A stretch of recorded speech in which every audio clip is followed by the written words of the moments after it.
కష్టాలని నాకెందుకు అనిపించలేదా? సేఫ్ లైఫ్ సరే నా జాబ్ చేసుకుంటూ నాకు చేతనైనంత వరకు నేను చేస్తాను. నాది నేను చేస్తూనే ఇంతమంది చేత నేను పడాలా అని ఎప్పుడు అనిపించలేదా?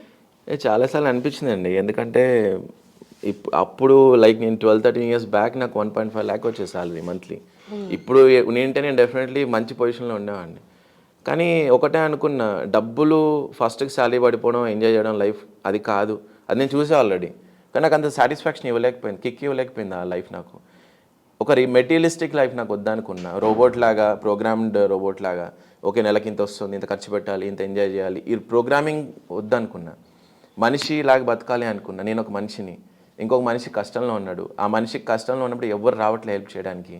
నేను వెళ్ళి అతనికి కొంచెమైనా 1% హెల్ప్ అనేది చేయగలిగితే బతకాలని ఒక హోప్ వాళ్ళకి వస్తుంది.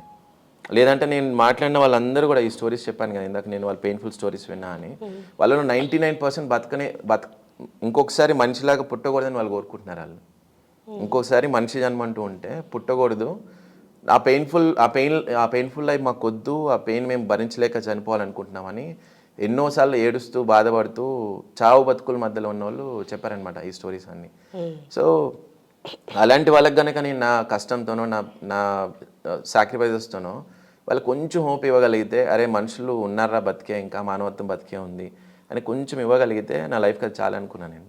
అందుకే ఆ స్టార్టింగ్ నుంచి ఇప్పటి వరకు కూడా ఎప్పుడు గివ్ అప్ చేయలేదు. ఎంత పెయిన్ ఉన్నా, ఎన్ని ఇష్యూస్ ఉన్నా మాకు వాళ్ళ కోసం ఎనీథింగ్ ఫర్ దెమ్ అనేసి పక్కకు పెట్టేసి అలా మ్యాడ్నెస్తో వెళ్తూ ఉన్నాం డైలీ. మీలాంటి వాళ్ళు మీకు ఎదురయ్యారా? నాలాంటి వాళ్ళు అంటే నన్ను చూసి ఇన్స్పైర్ అయిన వాళ్ళని నా టీంలో జాయిన్ చేసుకుంటాం మామూలుగా.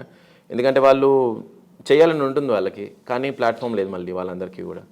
సో నేను ఒక ప్లాట్ఫామ్ అవ్వాలి అనుకున్నాను అందరికీ. ఎందుకంటే నేను ఒక్కనే సర్వీస్ చేయాలి, నేనే బాగుండాలి, నాకే ఇదంతా రావాలి అట్లొద్దు. చాలామందికి చేయాలని ఉంటుంది. సో వాళ్ళకు కూడా ప్లాట్ఫామ్ దొరికితే వాళ్ళ హ్యాపీనెస్ కూడా పంచుకుంటారు, వాళ్ళ ప్రేమని ఇవ్వాలనిపిస్తుంది సొసైటీకి అలాంటి వాళ్ళందరికీ. సో ఇచ్చే ప్లాట్ఫామ్ ఉన్నప్పుడు ఇంకా హ్యాపీగా ఫీల్ అవుతారు కదా వాళ్ళు. అందుకే చాలామందిని ఇప్పుడు మనకు కొన్ని అరౌండ్ 6 to 7 మిలియన్ ఫాలోవర్స్ ఉన్నారు ఇప్పుడు. సో వీళ్ళందరూ కూడా ఇలా కనెక్ట్ అయిన వాళ్ళే.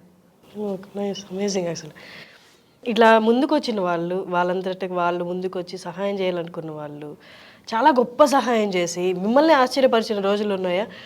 నేను వీళ్ళు సహాయానికి వచ్చారు కానీ ఇంత సహాయం చేస్తారు, ఇలా సపోర్ట్ ఇస్తారని నేను అనుకోలేదు అన్న సందర్భం ఉందా? చాలాసార్లు జరిగిందండి. యాక్చువల్లీ నేను చిన్నపిల్లలది హోమ్ ఉండేది మనకు, ఆర్ఫనేజ్ హోమ్.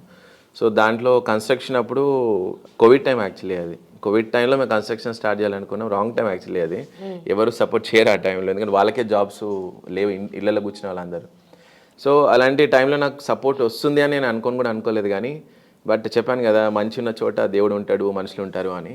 అది నిజమైంది. లైక్ ఎక్స్పెక్ట్ కూడా చేయలేదు లైక్ డొనేషన్స్ వస్తాయని. అలాంటిది ఒక పెద్ద కన్స్ట్రక్షన్ చేసేసి జస్ట్ ఒక 3 months నా కళ్ళ ముందు లైవ్లో జరిగిన ఇన్సిడెంట్స్ ఇవన్నీ కూడా. అంటే మంచి చేసే వాళ్ళకి ప్రపంచం సపోర్ట్గా ఉంటుంది అనేది ఒక చిన్న నిదర్శనం అనమాట అది. సో 3 monthsలో ఆ డ్రీమ్ అన్న ఒక చిన్న డ్రీమ్ని కూడా రియాలిటీలో మార్చేస్తారనమాట పబ్లిక్ వాళ్ళందరూ కలిసి. సో 3 monthsలో ఆ కన్స్ట్రక్షన్ మొత్తం అయిపోయింది. ఆ పిల్లలు పెద్దవాళ్ళందరూ కూడా ఆ హోమ్కి వచ్చేసారు. ఒక హ్యాపీ ఎండింగ్ అయిందనమాట. నేను అనుకున్న చిన్న విష్ అది. ఆ విష్ని పబ్లికే ఫుల్ఫిల్ చేశారనమాట. సో నా పని చేయడము, వాళ్ళ పని సపోర్ట్ చేయడము అని అనుకునే జర్నీ స్టార్ట్ చేశాను. అలాగే వాళ్ళు సపోర్ట్ చేశారు, ఆ డ్రీమ్ని రియాలిటీగా మార్చారనమాట. అలా ప్రతిసారి నాకు పబ్లిక్ సపోర్ట్ చేస్తూ వచ్చారు. నేను వాళ్ళు నాకు అన్నట్టు ఒక బాండింగ్తో వెళ్తున్నాను అనమాట స్టార్టింగ్ నుంచి. ఎందుకంటే మన పని ఇది నా పనో వాళ్ళ పనో అని అనుకోలేదు ఎప్పుడు. ఒక మనిషి పెయిన్లో ఉన్నాడు ఇండియాలో లేదా వరల్డ్ ఎవరైనా కూడా, ఆ పెయిన్లో ఉన్నాడు అంటే సాటి మనిషిగా మనం ఉన్నాం బతికి ఇంకా భూమి మీద. వాళ్ళు ఒక ఆర్ఫన్గా ఎందుకు బతకాలి, లేదా ఆర్ఫన్గా ఎందుకు చనిపోవాలి వాళ్ళు? మనం బ్రతుకున్నాం, ఇంకా మనం బ్రతుకున్నందుకు ఒక అర్థం ఉండాలి కదా. మన బ్రతుకు మనం ఎలాగో బతుకుతూనే ఉంటాం ముసలింత వరకు, పిల్లలు, ఆ బాధ్యతలు, పేరెంట్స్ అవన్నీ. కానీ కాస్త టైము, ఒక వారంలో 1 గంట చాలు. నేను రోజు ఏమనట్లేదు, ఒక్క 1 hour మనిషిలాగా బ్రతుకుదాం. ఈ రోబోటిక్ లైఫ్ నుంచి ఒక్క 1 hour మనం సండే అయినా, మీకు వీలైన వీకెండ్స్లో అయినా, మీ హాలిడేస్లో టైంలో అయినా కూడా ఒక్క 1 hour మనిషిలాగా బ్రతికితే మనకేం జరుగుతుందో తెలియదు కానీ వాళ్ళకి హోప్ వస్తుంది బతకాలి అని. మనుషులు బ్రతికే ఉన్నారా, మానవత్వం బ్రతికే ఉంది, మనం బతుకుదాం ఇంకొంచెం అని హోప్ వస్తుంది వాళ్ళకి.